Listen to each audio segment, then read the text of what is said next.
Thank you and welcome back to the second segment of the show for today. We're talking to Dr. LMadu, and he's talking about the impact of immigration on the state of Tennessee, and he has already given us some numbers in reference to the percentage of immigrants and the impact that this percentage is having on the state of Tennessee. And Dr. LMadu, let's pick up at during this second segment where we left off and to continue our discussion.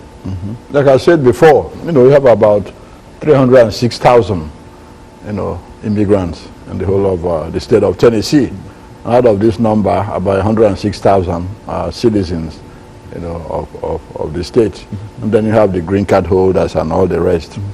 And then out of this number, 47% are Latinos. And like I said, when you talk of Latinos, you include those from South America, Argentina, Venezuela, Bolivia, Peru, Ecuador, then those from Central America, Honduras, Jamaica, Guyana and all that, then, El Salvador, Nicaragua, all of them, Latinos, 47%. The Latinos. Latinos. Then Africans, 8.9% of the, immigrant population, or 27,000 of them, Then Europeans, those from Europe, East and Western Europe, some of them came here from East Germany and all those before. There are about 38,000 of them, about 12%. Then Asians, about 27%, or about 83,000. And when you talk of Asians, you talk of, like I said, Indians, Chinese, Indonesians, Malaysians, Chinese, they're all Asians put together.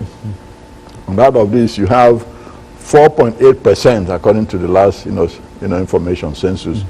4.8% of the population of Tennessee is are immigrants, and the state population of Tennessee is about 6.4 million people, according to the last statistics.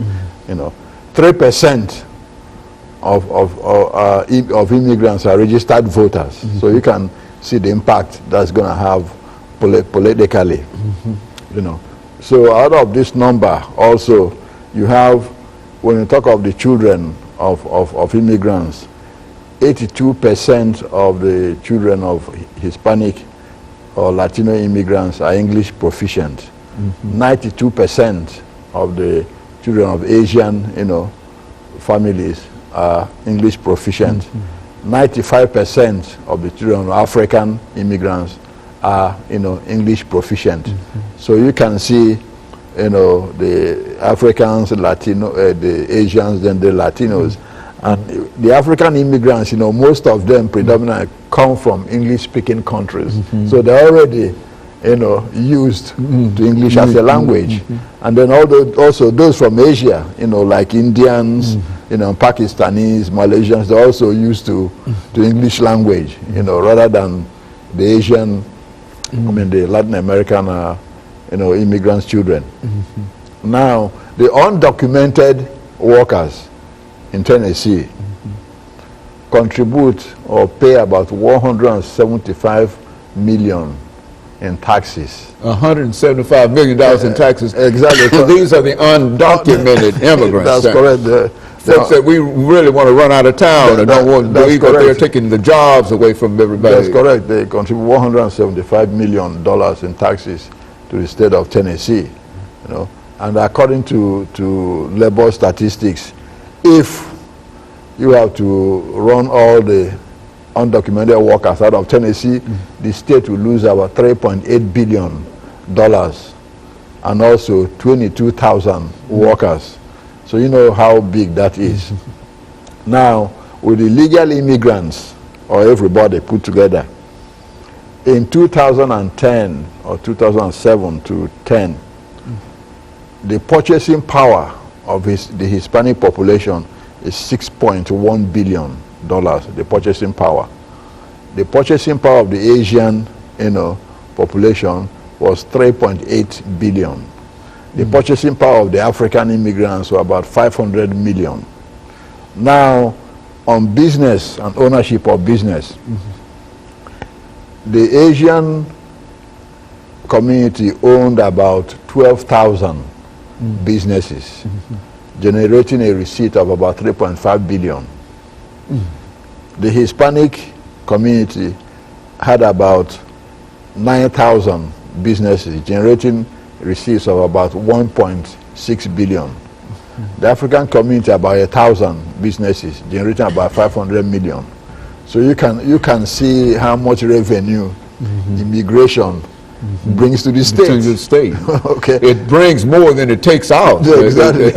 Exactly. And then the 141 million that foreign students bring into the economy here. So you can see that, you know, it's a win-win for both sides, both the government and the immigrants, both legal and illegal, you know. So that can tell you the politics of immigration. Good.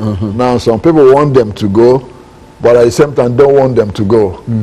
They got a mixed feeling in reference to there's so many of them, but we can't do without them. We need them. Exactly. That's the contradiction. You know, you think about somebody who has a construction business and say, okay, 80% of those, you know, who work for him are immigrants. Then if you run those 80% away, he doesn't have, you know, a job. There'll be no job creation. You see, so business people see it that way, and that's the problem in really dealing with it, because those who want it to stop are not those who really making money. Those who are making money don't want it to stop, because that's the way they make money. You know, if somebody's going to pay somebody 50 cents an hour, why get somebody you are going to pay $7 an hour? You see? Is that the kind of discrepancy that we're talking about when we talk about the wages that these individuals make, Dr. Madu? That's correct. That's correct. That's correct. Because a lot of them who cross the border, you know, so to speak, quote, illegally, they will accept anything to work, to pay their bills and send money back to their family. You know, whether they're in El Salvador, Nicaragua, or Mexico, or whatever, or Honduras. So they don't really necessarily mind how much they are paid, as far as they are paid some. You know, so that's advantage to employers. And think about those who have vegetables and all this to pick in California, in Texas. They need some people to do that work. And those who did that work before are not willing to do that now. Yeah, and especially for those prices. Now, it's hard to get an American out into a vegetable field for 25 or 35 cents an hour. That's correct. Yeah, that's correct. So that's the problem. So if those, you know, they can get to pay them below minimum wage, can't do the work, then there's nothing. Dr. Madu, let us take this short commercial break, and we'll be back with our audience following this very, very short commercial break.